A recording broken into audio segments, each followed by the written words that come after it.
Bismillahirrahmanirrahim. Assalamualaikum warahmatullahi wabarakatuh. Innal hamdalillahi nahmaduhu wa nasta'inuhu wa nastaghfiruhu wa natubu ilaih. Wa na'udzu billahi min sururi anfusina wa min sayyiati a'malina. May yahdihillahu fala mudhillalah wa may yudlilhu fala hadiyalah. Asyhadu an la ilaha illallah wahdahu la syarikalah wa asyhadu anna Muhammadan abduhu wa rasuluhu la nabiyya ba'dah wa la rasula ba'dah amma ba'd. Ya ayyuhalladzina amanu ittaqullaha haqqa tuqatih wa la tamutunna illa wa antum muslimun. Fa inna asdaqal hadits kitabullah wa khairal hadi hadi Muhammadin sallallahu alaihi wasallam wa syarrul umuri muhdatsatuha wa kulla muhdatsatin bid'ah wa kulla bid'atin dolalah wa kulla dolalatin finnar. Para sahabat TLT TV yang dimuliakan Allah Subhanahu wa taala, entah apa yang harus kita ucapkan di hadapan Allah selain rasa syukur kepada Allah Subhanahu wa taala. Bagaimana kita merasakan nikmatnya berpuasa yang ketika Rasulullah SAW bersabda bahwasanya nikmat puasa kita rasakan dua. Pertama, nikmat di saat kita berbuka. Yang kedua, nikmat ketika bertemu dengan Rabb-Nya. Puasa ini adalah ibadah rahasia yang hanya Allah dan kita yang tahu. Tentunya kita bersyukur kepada Allah kita berada di bulan suci yang mulia ini. Bulan Ramadan, bulan yang Allah buka lebar pintu ampunan-ampunan untuk kita. Futihat abwabul jannah wa ghuliqat abwabun nar wa suffidati syayatin, dan Allah buka pintu surga, Allah tutup pintu neraka, dan Allah belenggu para syaitan. Artinya ibadah-ibadah kita amat mudah saat ini, apalagi tatkala kita membaca Quranul Karim. Yang sebelumnya di bulan Ramadan, sebelum di bulan Ramadan kita berat membuka Al-Quran, di bulan Ramadan kita amat mudah membuka Al-Quran.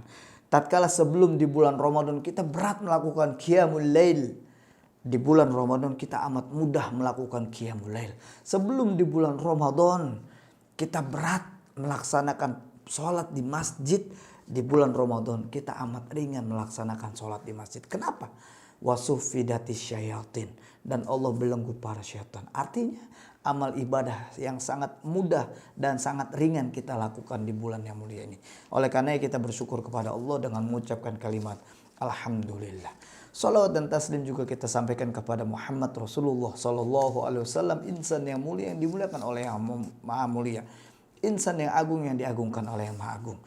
Para sahabat TLT TV yang dimuliakan Allah Subhanahu wa taala, yang sebelumnya kita pernah bahas tentang asal muasal bangsa Arab, dan insya Allah di kesempatan yang mulia ini kita akan bahas tentang beberapa kejadian penting sebelum kelahiran Nabi Muhammad sallallahu alaihi wasallam.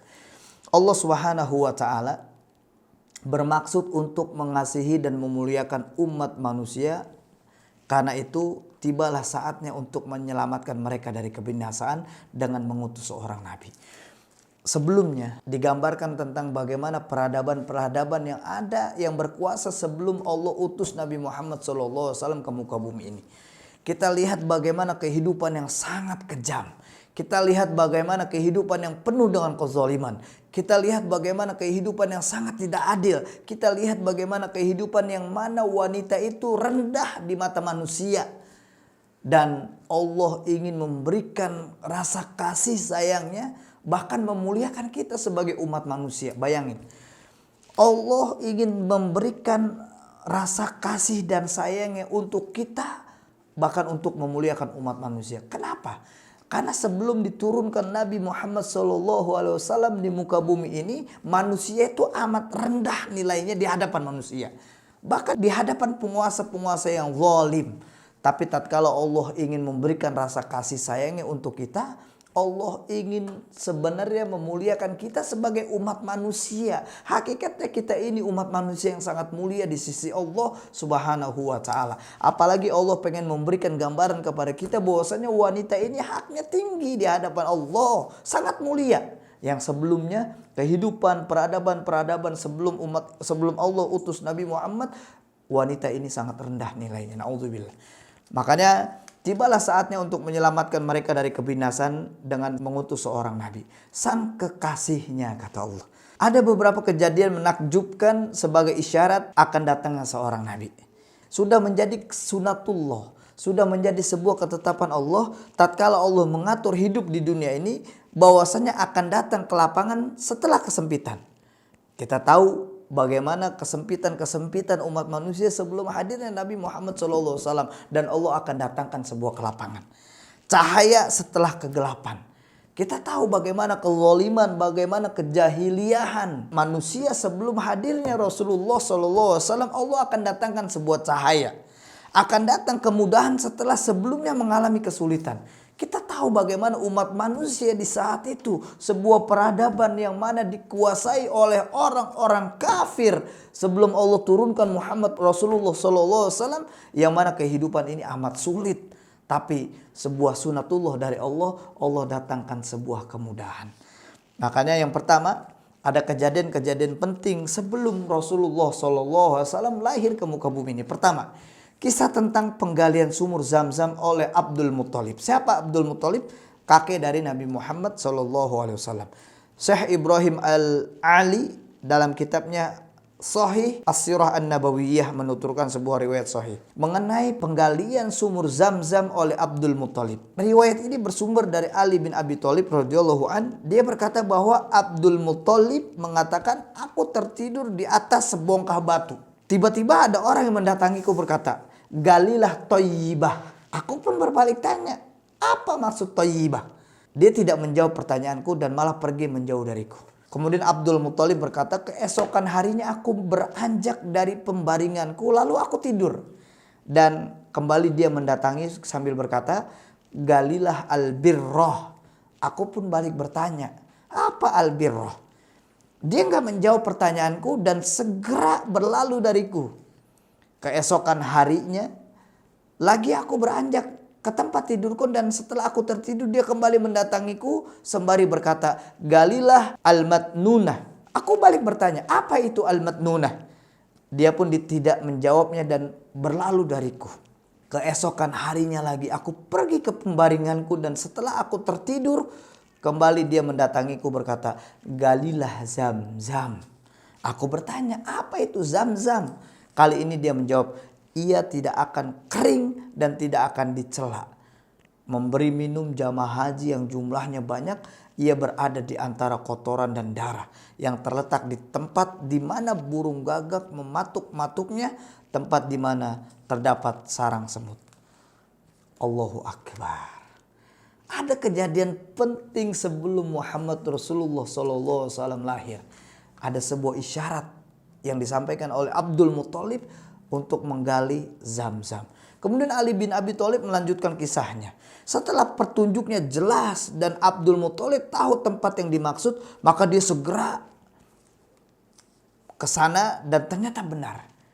Dia kembali ke sana keesokan harinya bersama putranya bernama Al-Haris bin Abdul Muttalib dengan membawa kampak. Ketika itu dia tidak memiliki anak kecuali Haris.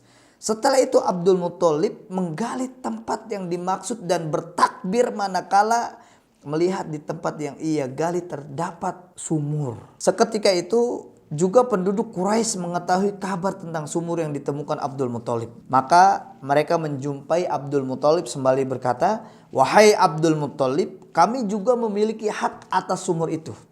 Ia ada sumur ayah kita Ismail.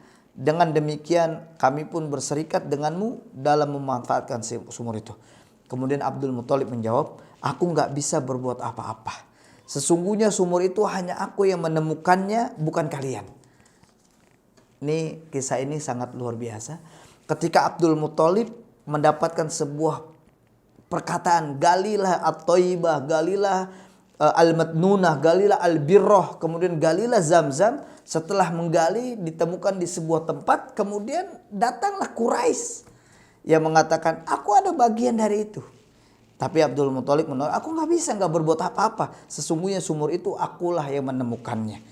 Nah, kemudian mereka berkata kepada Abdul Muttalib, kami akan melakukan sesuatu yang menurut kami adil. Sesungguhnya kami gak rela meninggalkanmu hingga kami berniat menggugatmu. Luar biasa. Ini memang kehidupan yang kita bayangkan sebelum Rasulullah SAW hadir ke muka bumi. Bahkan Allah memberikan isyarat tentang akan ada ditemukan sumur Zam-Zam.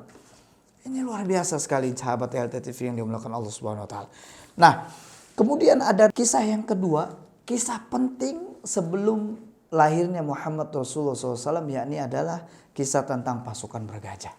Saya ingin membahas kisah bagaimana kisah pasukan bergajah ini. Saya bahas tentang bab khusus karena kisah ini sangat panjang, sehingga kita biar dapat cerita yang utuh tentang bagaimana sejarah yang membahas tentang pasukan bergajah. Oleh karena insya Allah kita hadir kembali kisah tentang pasukan bergajah ini secara khusus supaya memang kisah ini secara utuh kita terima. Karena kita dengar bagaimana pasukan bergajah yang kita tahu di dalam surah Al-Fil. Alam taro kaifa fa'ala rabbuka bi ashabil fil. Allah ceritakan tentang bagaimana pasukan bergajah. Ini terjadi sebelum Muhammad Rasulullah SAW lahir ke muka bumi ini. Pasukan bergajah adalah sebuah isyarat akan hadirnya Rasulullah SAW. Saya ingin bahas secara khusus bab ini insya Allah. Jangan lupa saksikan terus dan pantengin terus channel YouTube TLT TV dan berikan like dan komen serta subscribe-nya karena ini akan menjadi ilmu yang bermanfaat buat kita. Tentunya ini akan menjadi amal jariah untuk kita semua. Barakallahu fikum wa faqakumullah. Wassalamualaikum warahmatullahi wabarakatuh.